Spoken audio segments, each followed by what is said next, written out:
Hi everyone, this is our channel, Meet the Real Story. Please like, share and subscribe. Hey everyone, my name is Gwen. My story is different from anything you've ever heard before in your life. We all have grandparents, and we all love them very much. When they die, they leave an empty space in our hearts. It's never easy. My grandpa died a year ago. Before he died, he left me an old weird looking chest, which I never thought to open before, until today.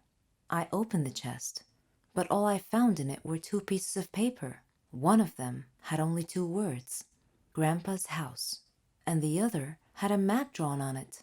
I thought for a while, then I decided to go to my grandpa's old house and check things out. So I went to the house. As I took out the key to open the door opened wide. There was no one else there. I was scared, but I was curious to find out more about the map. So I went in.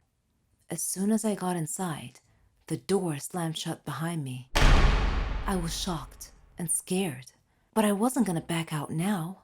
The house looked so creepy and eerie, like it was abandoned for 100 years, and it felt so cold, cold, like standing on ice. I opened the map in my hands and looked around. It showed the inside of the house. I followed the path till I reached the door. When I stood in front of it, it opened slowly on its own. Terrified, I took 2 steps back, but I glimpsed a shadow inside, so I moved forward. I stepped in, but with nothing under my feet, I fell, rolling over down the stairs. It wasn't a room, it was the basement. I tried to get up, but there was something on my legs. Of course, it was too dark to see what it was. Every time I take it off, it falls back again. I looked for my phone, but it wasn't in my pocket. Oddly enough, when I looked again, it was there. I took it out, and I turned on the flashlight, and there was my surprise. On my legs was the bony arm of a skeleton. I kicked it away and stood up quick. I lit around the room with my phone, but it was full of skeletons all over. Of course, no need to tell you I was scared the heck out of my wits. What happened next was beyond the understanding of an average person. The eyes of one of the skeletons turned bright red, and they were staring right at me. My feet started moving backwards automatically, and I found two bony hands clasping my neck. I freaked out, but then, suddenly, all the skeletons moved and stood in 2 lines, clearing a path for me. The map in my hand was glowing and indicating a place in the room. I moved towards it, slowly, as my knees buckled together. There was a huge chest. When I opened it, I found a ton-load of money. Strangely enough, all the skeletons had disappeared, and the furniture in the room was floating around the air. I got scared, and I ran for it, but I came to the stairs, and I found the door locked. It wouldn't open. The skeletons appeared around me once again, and they were pulling me off the stairs. I soared through the air and landed on the chest. Then I was out cold. When I came to, I found myself inside the chest, like it was a coffin of some sort, and I was lying inside, feeling numb all over. I could see the sky, but it was cloudy. I felt like I was being buried. Then I heard a voice. It said, "Welcome to your grandpa's treasure." This is what happens to people like me, dumb people like me who follow a stupid map to look for their grandpa's worthless treasure. They'll tell you their stories from their graves. Hello everyone, I'm Lauren. Did you ever wonder what it would be like to have your life completely destroyed by someone close to you? Ever thought about what you would do then? I didn't have time to think, because that's exactly what happened to me. It all started 2 years ago. I lived a quiet life with my mom and dad and my sister. I loved my family. We were always together. We were happy until that fateful day. My dad got fired from his work, a big company. He had worked there for 20 years. The only money we had then was what he had managed to save over the years. Finding a new job wasn't easy. It was a hard time for all of us, especially my dad. He was becoming desperate. At times, he just sat there, quietly, deep in thought, and I rarely saw him smile since. One late night, we were still up waiting for him when he walked through the door. But something was different. He wasn't walking straight. It was the first time in my life seeing him drunk. I decided to take matters in my own hand. I started job hunting.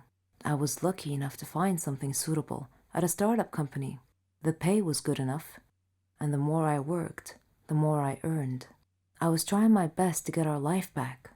I was giving it all I've got. My dad started asking me for money. I was more than happy to give him what he needed. I didn't even ask what it was for. Then he started asking for more. He came late almost every night, and he was never awake in the morning. It seemed like we hadn't talked together for ages. Then, money started disappearing from my purse. I got home from work one night. It had been a long day, and I was really tired. I put my bag in my room, and I went to the kitchen to find something to eat. I made myself a sandwich, then took it back to my room. But when I got to the door, I saw a shadow moving inside. I thought everyone was asleep, so I opened the door slightly and looked inside. I couldn't believe what I saw. My dad was standing over my bag, and my wallet was in his hand. He found no money in it, so he threw it on the bed and started going through my purse. At that moment, my mom came down the stairs. She had my dad's shirt in her hands and a small pack of white powder. I looked at her face. Her eyes were filled with tears. I tried to speak, but found nothing to say.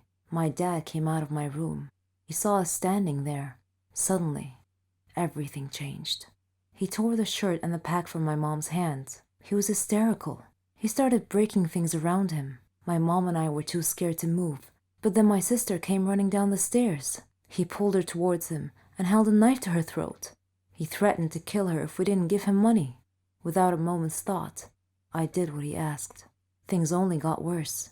Nothing was ever enough. He asked for more and more money, and if I refused, he'd get violent, beating up anyone in his path. I couldn't stand by and watch, so I would just give him what he wanted, until I decided enough was enough. He barged down the stairs one evening and asked for all the money I've got. I told him we had expenses to pay, the rent, school fees, but none of it mattered to him. He asked me again for the money and threatened me if I didn't do what he asked. I refused. He hit me so hard that I crashed my head against the wall and fell to the floor, bleeding. Everything went dark. My mom took me to different hospitals, and I had to do a lot of checkups and tests, but all the doctors said the same thing, that this was it. I was sentenced to live my life in darkness, never to see the light again. Bumping my head against the wall was one of the reasons, but apparently my psychological state played a huge role in my recovery. The doctors suggested that I'd be taken to a psychiatrist. My dad felt sorry for what he had done to me.